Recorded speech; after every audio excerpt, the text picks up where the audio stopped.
आप परमेश्वर की आज्ञाओं को मानो। अपनी लाइफ में अच्छा देखना चाहते हो तो परमेश्वर के पीछे चलो।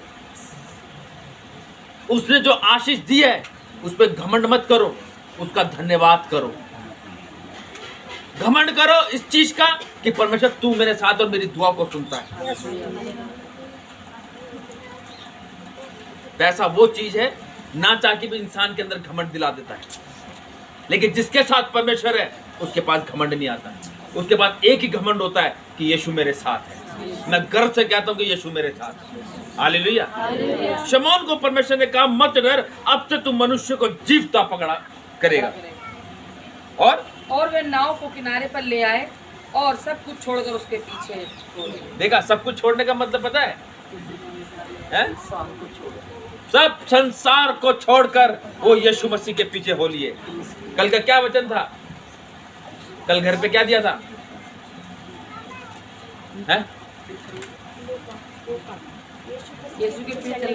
यीशु मसीह के पीछे चलने का अर्थ है ना। यीशु के पीछे चलने का अर्थ ये है कि सब कुछ छोड़ो और यीशु मसीह के पीछे चलो। क्या कह रहा है? और वे नाव को किनारे पर ले आए और सब कुछ छोड़कर उसके पीछे हो लिए। उन्होंने ये नहीं कहा हे प्रभु 2 मिनट नाव तो बेचो, कुछ पैसा आ जाएगा, रास्ते में कुछ खाने के लिए हमें तो मिलेगा। मछली भी उसने छोड़ दी जिसके लिए दिन रात एक करता था। कर सकते हो ऐसे? अरे पास्टर जी 1 मिनट रुको ना, घर जा रही हूँ, बच्चे अकेले अभी प्रार्थना में जाना। नहीं पास्टर भी अभी नहीं, थोड़ा घर पे काम है। हाँ थोड़ा सामान भर लूँ मैं भी, नहीं तो वो आ जाएंगे, वो चले जाएंगे, वो खा जाएंगे, वो पी जाएंगे। हालेलुया। फिर जाऊंगी मैं, पहले ये काम कर लूँ मैं थोड़ा। है पतरस ने कहा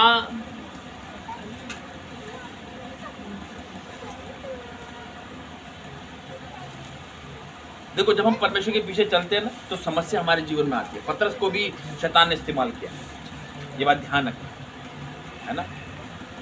जब प्रभु यीशु मसीह कहने लगे उसको कि मैं क्रूस पर चढ़ाया जाऊँ, तो उन्होंने कहा नहीं प्रभु से पहले मैं चढ़ूंगा, तेरे लिए मैं मर जाऊँ। मैंने शैतान दूर हो, क्योंकि उसके अंदर क्या हुआ? बात शैतान ने डाली। उन्होंने कहा मुर्गे के बांग देने से पहले 3 बार तू मेरा इनकार करेगा। क्या सोचता तू अपने आप से? हमें उतना चलना है, हमें खाना उतना खाते जितना हमें पच जाए। ज्यादा खाते तो हमें क्या हो जाती है? वोमिटिंग हो जाती है, नहीं तो डब्बे ले लेके भागते कोई, है ना। ऐसे होता ना। हमें खाना उतना खाना चाहिए जितना हमें पचता है। लेकिन जब हम वचन को पढ़ते हैं तो वो हमारे अंदर ऐसा बैठे कि हम उसके ऊपर चलने वाले बने, है ना। वचन में लिखा कि मुंह से गंदी बात ना निकालो, है ना। हम जो खाते हैं, हम जो बोलते हैं वो हमारे मुंह से निकलता है ना। जो हम खाते हैं वो संडास में जाके निकलता है, लेकिन जो हमारे मुंह से निकलता है वो मन से निकलता है। तो सबसे पहले अपने मन की रक्षा कर, कोई मुंह से गलत बात ना निकले। पतरस ने कन्फेस किया और उसको कहा यीशु नासरी मैं पापी मनुष्य हूं। उन्होंने कहा कोई बात नहीं मेरे बेटे, तू मत डर, तू मत डर।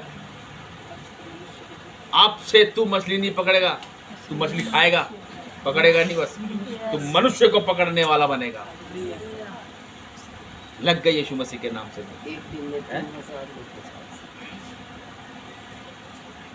निकल गया वो यीशु मसीह के नाम से।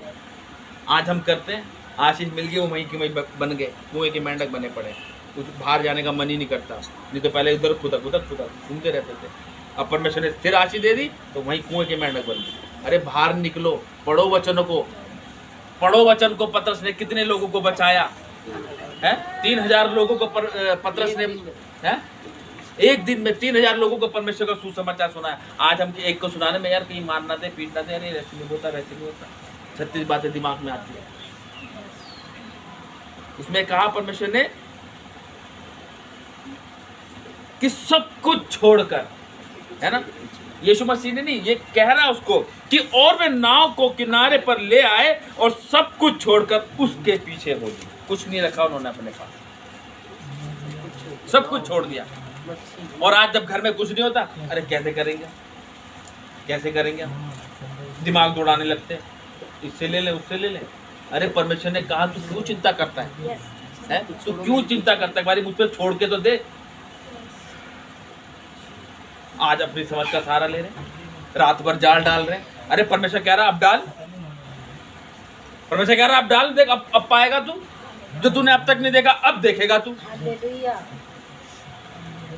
और उसने देखा, तभी परमेश्वर ने उसको मछली पकड़ने वाला नहीं, मनुष्य पकड़ने वाला बना दिया। ये थी परमेश्वर की आज्ञा मानने की आशीष। आज अगर आपके पास आशीष नहीं है, नहीं हो रहा कुछ, तो ध्यान रखना आप परमेश्वर की आज्ञा का क्या कर रहे हैं, उल्लंघन कर रहे हैं। यानी कि परमेश्वर हमसे क्या चाहता है, दान, प्रार्थना और उपवास। अगर मत्ती 6 हम पढ़ते हैं, ये 3 चीज हमारी लाइफ के अंदर है और इसको हम बैलेंस करके चल रहे हैं, आशीष आपके घर पर बरकरार बनी रहेगी। और अगर परमेश्वर आपसे कहता है कि बेटा बस मेरे कार्य के लिए तैयार हो जा, तो मत मांगना परमेश्वर से कुछ संसार की वस्तु है, और कहना परमेश्वर अपने राज्य के लिए मुझे तैयार कर। आज्ञा परमेश्वर की ज्यादा कठिन नहीं है। ये लोगों ने हवा बना रखा है कि आज्ञा मानने के, वो तो ऐसे कहते हैं, वो तो वैसे कहते हैं। अरे कह रहे तो तुम्हारी भलाई के लिए कह रहे, ताकि तुम लोग आशीष और बरकतों को पाओ, तुम भी ऐसी आशीष पाओ कि तुम्हें भी 2-3 नावें और बुलानी पड़े। इतनी परमेश्वर तुम्हें भरपूरी की आशीष है, इतनी आशीष है तुम्हें कि घर में एक अलमारी की जगह 10 अलमारी हो और 10 अलमारी नोटों से ठस भरी पड़ी हो, है? एक अलमारी कम पड़ जाए, वो आशीष देने वाला है परमेश्वर। तो आज से परमेश्वर की आज्ञाओं को मानो जो परमेश्वर हमसे कहता है।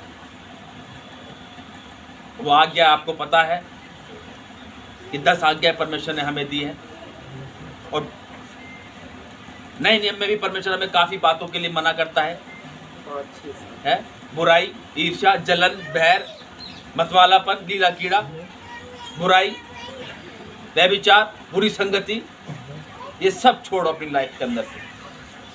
तभी हम परमेश्वर के पीछे चलेंगे और तभी हम परमेश्वर को खुश करेंगे। कि परमेश्वर तभी हमको देखेगा कि वाकई ये मेरा बेटा और ये मेरी बेटी है जो मेरी आज्ञाओं को मानते हैं। Hallelujah, hallelujah, hallelujah, hallelujah. तो सुंदर वचन के द्वारा परमेश्वर को